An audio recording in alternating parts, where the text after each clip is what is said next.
Hola a todos, espero estén bien. Bienvenidos a este nuevo video del curso de Data Science para todos. Y en esta oportunidad vamos a trabajar con lo que es la regularización ElasticNet, o también conocida como L1 L2, para terminar de complementar la idea de cuál es la utilidad de la regularización en el desarrollo de modelos, sin importar cuál sea. Entonces, bueno, ahí en el enlace de acá abajo van a encontrar el GitHub con el repositorio y el notebook sobre el cual estamos trabajando es el 38. Recuerden que hemos trabajado en videos anteriores sobre la regularización L1 y la L2. Y bueno, la L1 se le conoce como lazo y a la L2 se le conoce como ElasticNet. En el contexto eran los precios de viviendas en un lugar que se llama Saratoga, que queda en Wisconsin. Y bueno, habíamos cargado básicamente la información, habíamos analizado esos datos. Aquí está, vamos a hacerlo rápidamente. Teníamos una pequeña cantidad, eran 16 columnas. Habíamos armado algunos gráficos descriptivos, algunos boxplot para mirar relaciones entre el precio y las comodidades. Lo mismo con otras variables afines. Y bueno, fuimos respondiendo algunas preguntas de interés. Armamos el proceso de categorización de las variables utilizando label encoder y dummies. Luego definimos lo que era la matriz de diseño, vector respuesta, armamos la separación entrenamiento-test, normalizamos la data numérica y utilizando stats models armamos el primer modelo lineal, que nos dimos cuenta que en ese momento daba como 0.65 en R cuadrado. Hablamos un poquito de la regularización lazo, que era básicamente su objetivo era eh, hacer como un feature selection de las variables y minimizar lo que es la importancia relativa de cada coeficiente. Eso hace que el modelo sea más estable. Habíamos comentado que eso se hacía introduciendo este término en la función de pérdida, que es la que tenemos acá. Esta es la función de mínimos cuadrados, por uno le agrega este término, y por ende si quieres minimizar todo, de fondo estás minimizando también los betas, que eran los coeficientes. Y bueno, hablamos un poquito de lo que era esa regresión, implementamos el modelo de regresión lazo. Habíamos hablado de que mientras más grande sea el alfa, vas a tener mayor poder de regularización. Y de los resultados habíamos visto que básicamente nos había aislado algunas variables que de fondo no tenían un peso ponderado. Y esto servía para poder limpiar y volver a ajustar un nuevo algoritmo. De hecho, aquí lo hicimos, borramos esas dos variables que ahora no tienen un peso ponderado. Y al hacer el algoritmo nos damos cuenta que tenemos el mismo R cuadrado, por ende tenemos el mismo poder explicativo. Y sería conveniente no incluir estas variables, porque, como les dije, generan ruido. Hablamos también de, bueno, por qué elegir la regularización L1. Y otro problema en un video que vimos fue el de la multicolinealidad. Cuando tenías variables o columnas en tu matriz X que son muy correlacionadas. Eso tiene un problema y es que hace que las matrices no tienen inversa y por ende cuando vas a armar lo que son estimadores de los coeficientes de cualquier modelo, se hacen imposible hallarlos porque tienen valores nulos o incluso valores que tienden a infinito. Entonces eso desestabiliza los modelos. Y habíamos dicho que para poder lidiar con eso, podíamos trabajar con la regresión L2 o la regresión Rich. El Rich viene de robust, que significa método robusto. Y vimos que la regresión Rich era simplemente introducir en la función de pérdida ahora los coeficientes al cuadrado por un factor lambda. Lambda es el famoso alfa que vieron ahorita en esta pequeña función de acá. Aquí, en esto de acá. Y bueno, si nosotros minimizamos esta cantidad, de fondo lo que estamos haciendo es otra vez hacer que los betas tiendan a cero con el fin de garantizar estabilidad. Y bueno, después aquí implementé el modelo Rich. Les comenté que este valor de 28 salía luego de hacer una gráfica. Y el resultado es que ahora también los coeficientes son menos relevantes, es decir, pierden variabilidad en términos de magnitud. Y bueno, eso era un poco los resultados. Habíamos mencionado también de que en general uno en los modelos tenía una curva de aprendizaje donde aquí estaba el error y aquí estaba la complejidad. La idea era llegar al punto intermedio para garantizar que no haya un error muy grande. Y eso se logra a una complejidad intermedia, ni muy alta ni muy baja, porque en los extremos tenemos mucho error. Y bueno, para lograr eso, el punto óptimo, hay que saber cuál es el valor de lambda óptimo. Y nosotros habíamos visto que podíamos utilizar un proceso iterativo de 0.1 hasta 100 con intervalos de 0,1 en 0,1 y con eso podíamos ir aplicando múltiples modelos Rich y después graficar, identificar cuál valor de lambda hace que el modelo sea más eficiente o más robusto si se quiere. Y eso se lograba acá, que era aproximadamente 28. Les mostré cómo se podía sacar. Y por acá eso fue lo que hicimos. También les mostré otra gráfica donde básicamente se veía que a medida que tú aumentas el valor de lambda en la regresión Rich, básicamente fuerzas a todos los coeficientes a tender a 0. Y hay que tener mucho cuidado con eso. Por eso habíamos dicho que el valor óptimo estaba en esta región y no tanto en estas regiones extremas. Y bueno, este fue un poco el resultado, como la simulación de lo que estaba aquí arriba. Era solo para mirar qué pasaba con los coeficientes a medida que el lambda se hacía más grande. Y bueno, por último nos queda ver la regresión ElasticNet. Entonces hablamos de que la regresión L1 o la lazo y la regresión L2 son métodos para poder hacer que nuestro algoritmo funcione de manera más robusta. El lazo, lo que busca es hacer un feature extraction de las variables que son relevantes, ¿no?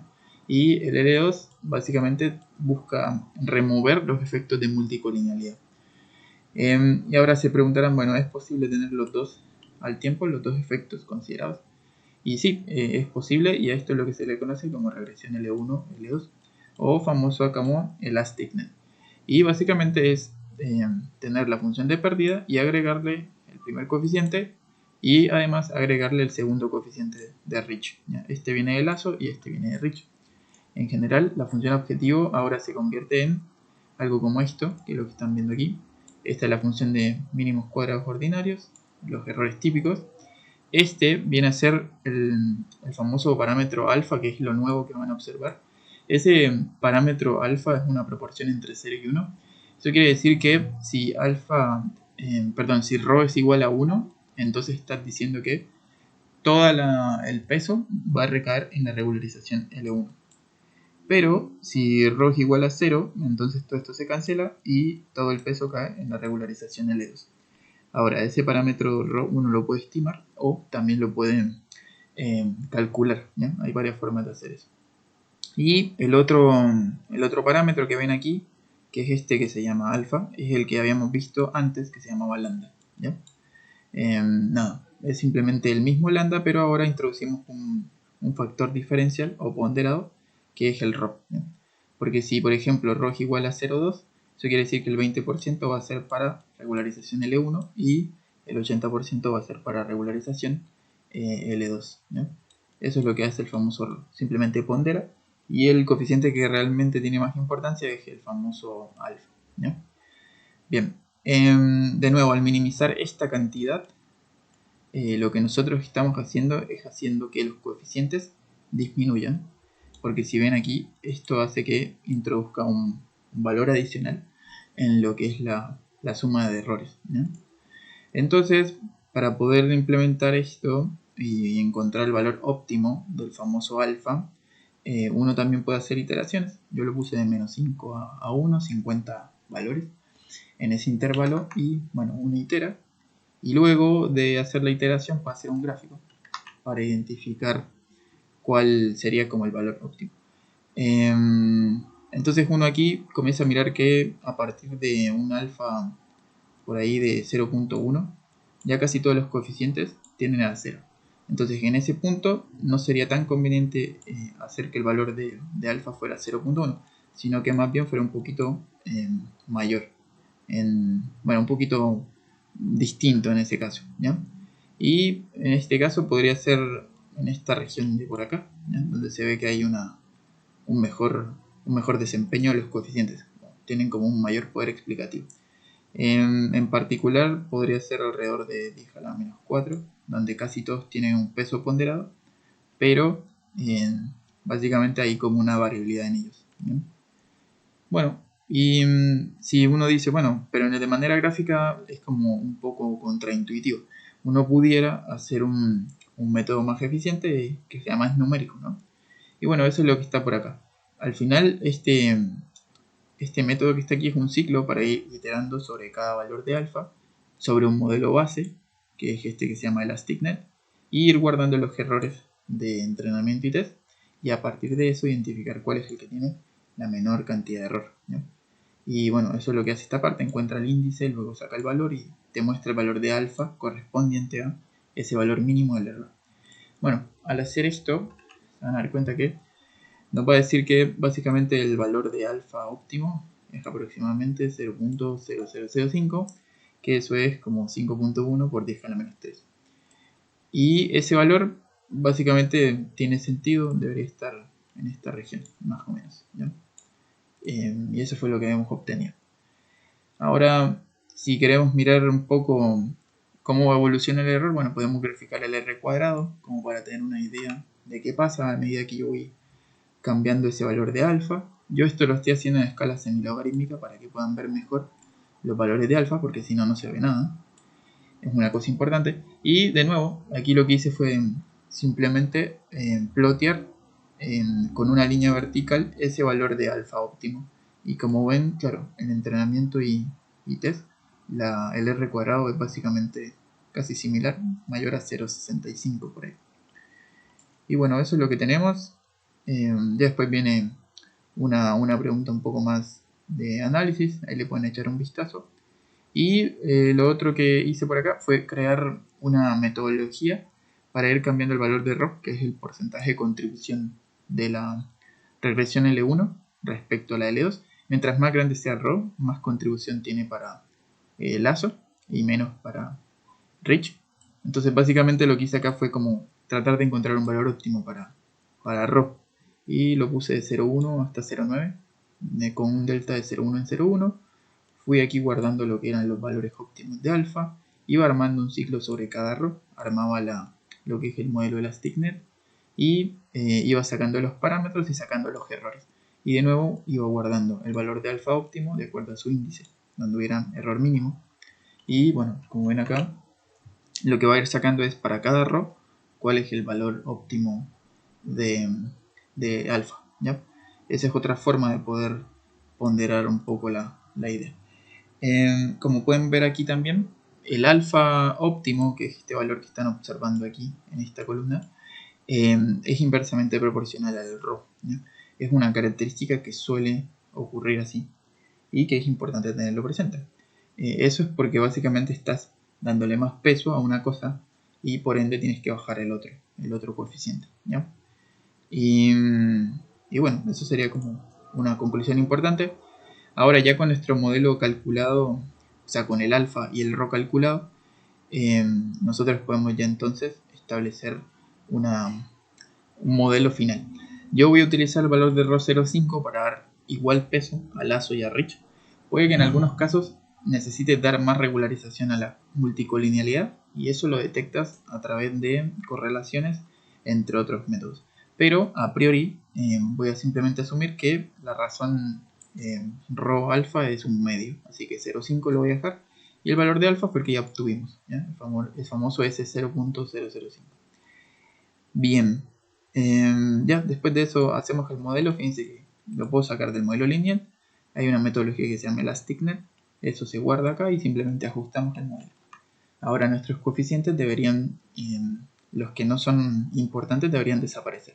Y como ustedes ya habían visto antes, estos dos ya habían desaparecido. Pero adicionalmente ahora desaparece este y algunos ya se vuelven casi insignificativos. Como estos que son 0.00, ¿ya? Tienen menos peso ponderado. Y a la vez tenemos algunos coeficientes que son bastante altos comparado con otros, como por ejemplo este, Patrons y bueno, entre otros. Bien, en general, básicamente esta seguidilla de videos nos sirve para entender que cualquier modelo se le puede aplicar regularización, no importa si es un modelo lineal, lo puedes aplicar incluso a modelos basados en árboles o modelos más sofisticados. La regularización es una forma de evitar overfitting o underfitting. ¿Ya? Esa es la idea detrás de esto. De hecho, al aplicar nos dimos cuenta que habían dos variables que eran poco útiles, como lo que es la cantidad de galones para hacer combustión en las casas, y lo otro es si tenía calefacción eléctrica o no. Y también nos dimos cuenta de que habían algunas variables que eran relevantes, como por ejemplo el precio del área o de la hectárea, y también lo que es la área neta útil, ¿no? Y bueno, esa sería un poco la idea. Recuerden que la idea es poder aplicar la regularización ElasticNet, porque combina las bondades de la L1 y la L2. Bien. Aquí está lo que ya había dicho. De nuevo, lo que busca la regularización es reducir el overfitting o el underfitting en su defecto, y hacer modelos mucho más robustos, generalistas y más parsimoniosos. Y bueno, nada, eso sería. Espero que haya sido claro y nos veríamos en un próximo video. Hasta la próxima, estén muy bien.